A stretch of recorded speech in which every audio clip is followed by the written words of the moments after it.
Sundimi i ligjit mbetet themelor për rrugën e Kosovës drejt Bashkimit Evropian. Raporti i progresit 2025 vlerëson se sistemi i drejtësisë ende nuk po funksionon me pavarësinë, efikasitetin dhe llogaridhënien që kërkohen. Strategjitë ekzistojnë, por zbatimi i tyre është i kufizuar. KGK ka miratuar plane të reja për komunikim dhe trajtim të rasteve të korrupsionit dhe krimit të organizuar, ndërsa KPK ka miratuar strategjinë 3 vjeçare për sistemin prokurorial. Megjithatë, mungesa e kapaciteteve menaxheriale dhe zbatimi i dobët kufizojnë efektin e tyre.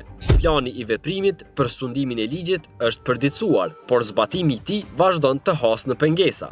Projekt ligjet e reja kërkojnë integrimin e rekomandimeve të Komisionit të Venecias, të cilat ende nuk janë reflektuar plotësisht.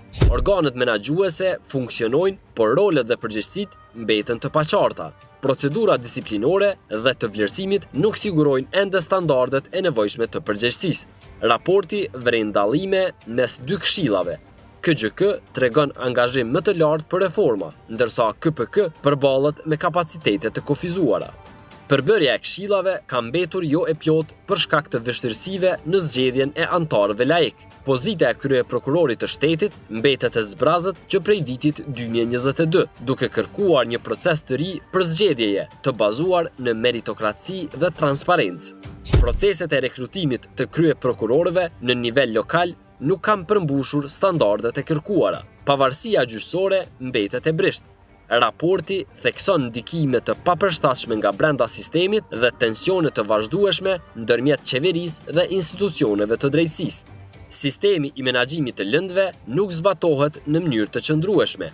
Rikthimi i regjistrimit manual rrit rrezikun për integritetin e lëndëve, veçanërisht në gjykatën e apelit dhe PSRK. Llogaridhënia është e pamjaftueshme. Procedura disiplinore kërkojnë transparencë më të madhe dhe verifikim të plot të deklarimit të pasurisë nga gjyqtarët dhe prokurorët. Në luftën kundër korrupsionit, raporti evidenton përmirësime në rastet e profilit të lartë me aktgjykime dhe dënime përfundimtare të trefishuara, por rastet jo të profilit të lartë shënojnë rënje të hetimeve dhe dënimeve. Proceset gjyqësore shpesh zvarriten dhe dënimet mbeten të ulta. Zyra për rikthimin e pasurisë ka pasur rezultate pozitive, por ka nevojë për më shumë staf dhe burime. Agjencia për parandalimin e korrupsionit ka trajtuar mira deklarime pasurie dhe raste të konfliktit të interesit, ndërsa sinjalizimet janë rritur. Megjithatë, një pjesë e madhe e rasteve mbyllen për mungesë provash.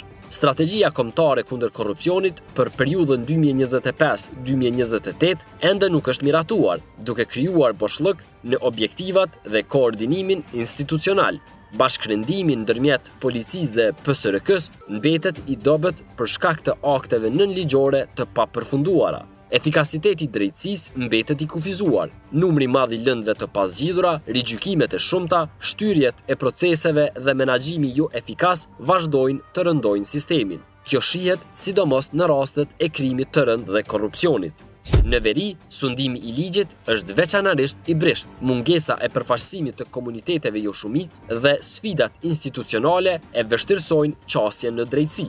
Në trajtimin e krimeve të luftës ka pasur aktakuza të reja në mungesë, por prapambetjet mbeten të mëdha, ndërsa bashkëpunimi me Serbinë është pothuajse i ndalur.